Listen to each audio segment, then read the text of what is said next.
Our friends and family have been celebrating with Jamaican-born Nigerian essayist, poet, journalist and novelist Lindsay Barrett on the occasion of his 80th birthday. Well, Arise News' Ohi Alegbe had a one-on-one with him and discussed his adventure and eventual decision to remain in Nigeria.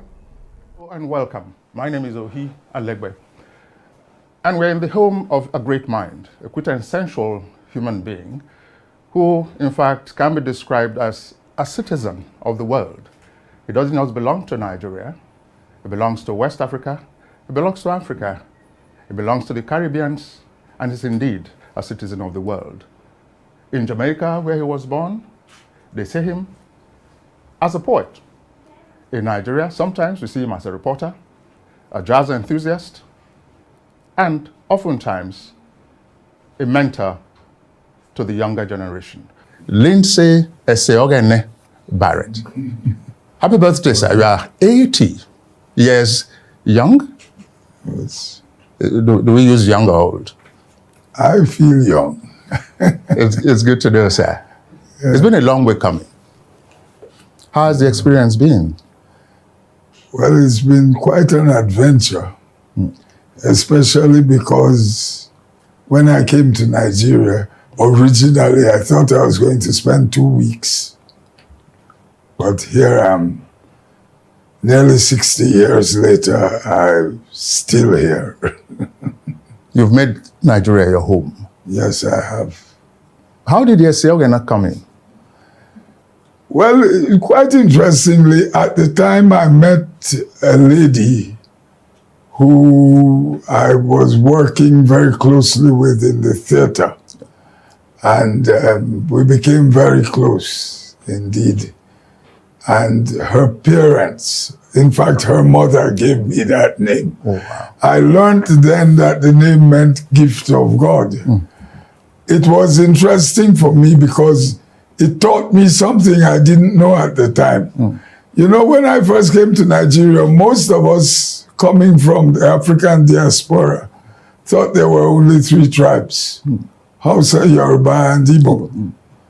And for me to get a name that was neither Hausa, Yoruba, nor Igbo was actually strange to me. I didn't realize the number of languages and cultures that I was getting myself in for. But at that time, when I discovered, I must tell you that the people, the Yoruba people from whom I got the name, turned out to be very close to me, even though their daughter left me after a short while because of my misbehavior, I believe. I'm still very close to them because I have 2 sons. Oh. I had 2 sons with the young lady. How was Mbari? You were also involved in that. Well, I ran Mbari for 6 months, 6 or 7 months. And I founded what was then known as the Mbari newsletter, which was a newsletter of the arts that we sent to universities all over Africa. I was the founding editor. And Mbari had been set up by Uli Bayer, a German who was in love with African culture, but who had decided to go back to Germany.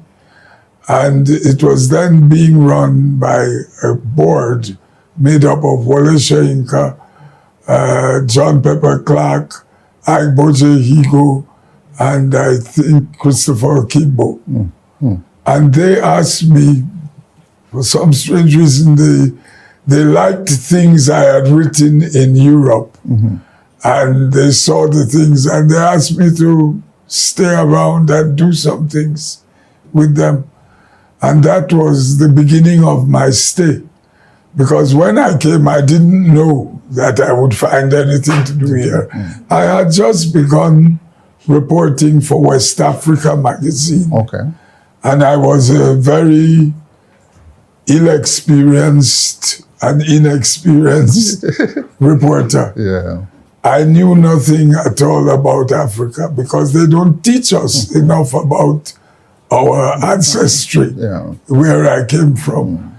To find people who were so close and friendly to me was actually an experience I had not expected. But J.P. Clark had warned me. You see, I did broadcasting in Britain. Yes, sir.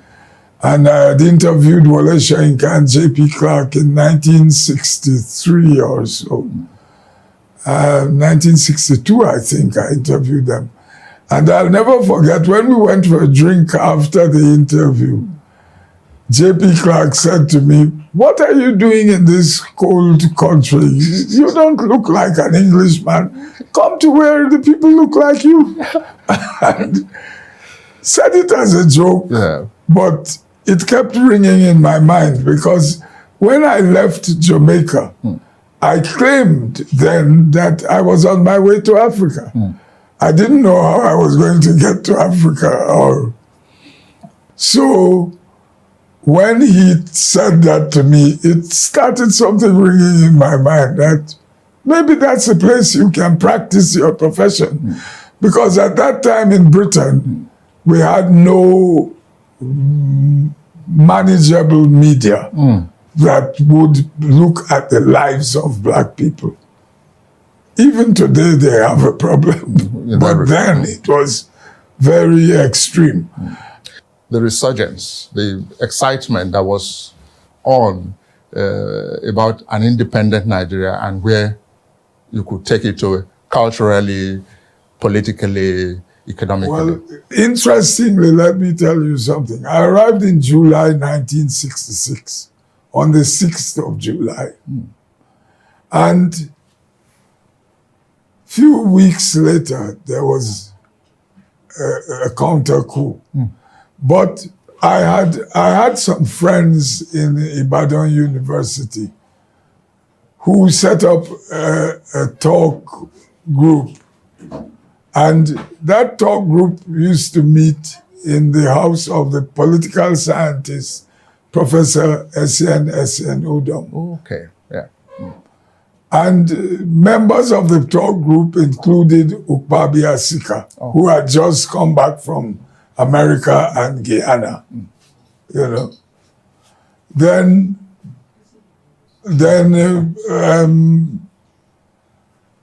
the man that I really knew was a man called Khalil Mahmood, who was an African-American deputy librarian of the university. Ibadan? Yes. Okay. He later became the chief librarian in Ahmadu Bello. Okay. But Khalil was a very good and close and loving friend. And he told me that he would introduce me to young men who thought like me. So he took me to this house.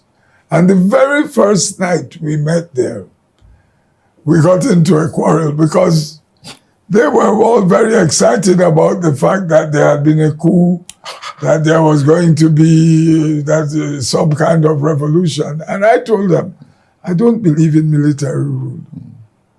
Military rule, I came from the Caribbean where we see military rule in the Latin America and it leads to nothing but disaster. So I told them I didn't agree with them. And we argued about it. And when we began to talk, certain things began to come out. And when the coup happened on the 29th of July, S.N. Udom went to Lagos and somehow met with General Gowon. And when he came back, we went for a meeting. And he told me, he said, you know, you are living in very interesting times. You are writing for West Africa. I think you should stay in Nigeria. Why do you want to travel out of here now?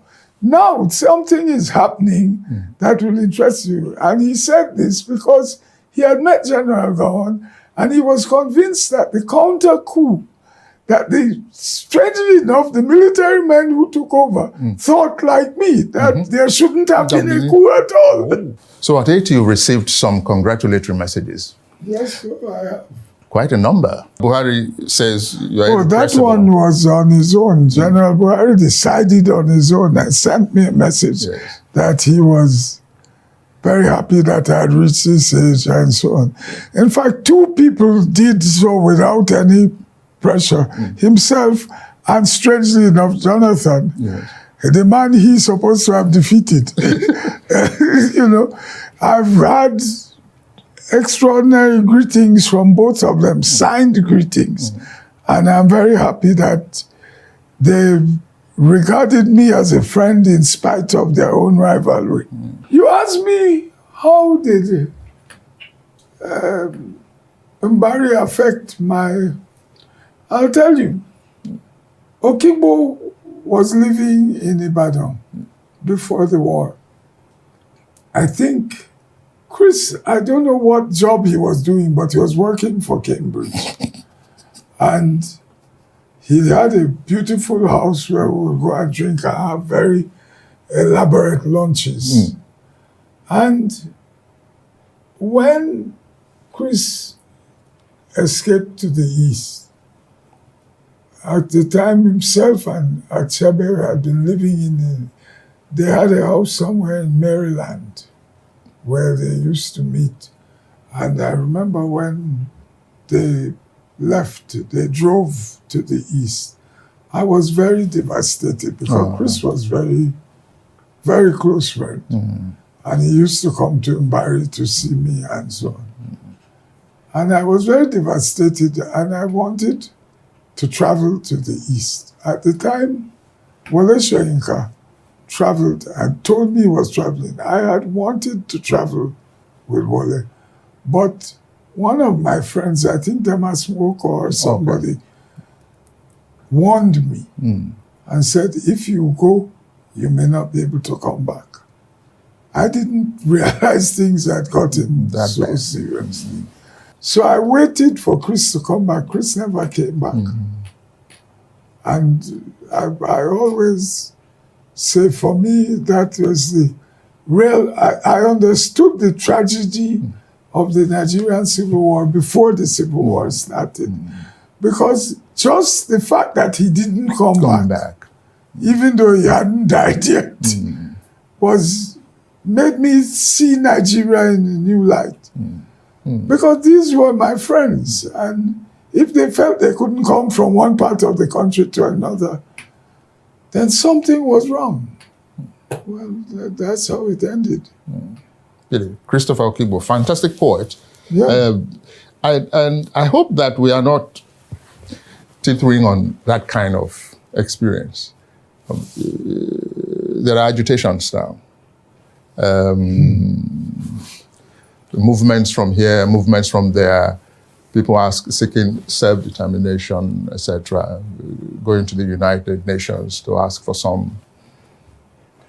Well, self-determination is necessary, but self-determination can work best within a context of true and harmonious development. I am unfortunate to be one of those people who cannot believe in division of Nigeria. That is my belief. I've told them that it's strange, maybe because I'm not born in Nigeria, but I have 23 descendants, 11 children, 12 grandchildren. And plus, I consider my wife's family, my present wife will be my only wife. I consider them my family. So I have links to hundreds of people. And I see the way we have grown up. Whatever, even the problems we are facing them because we are Nigerians. We have to correct them.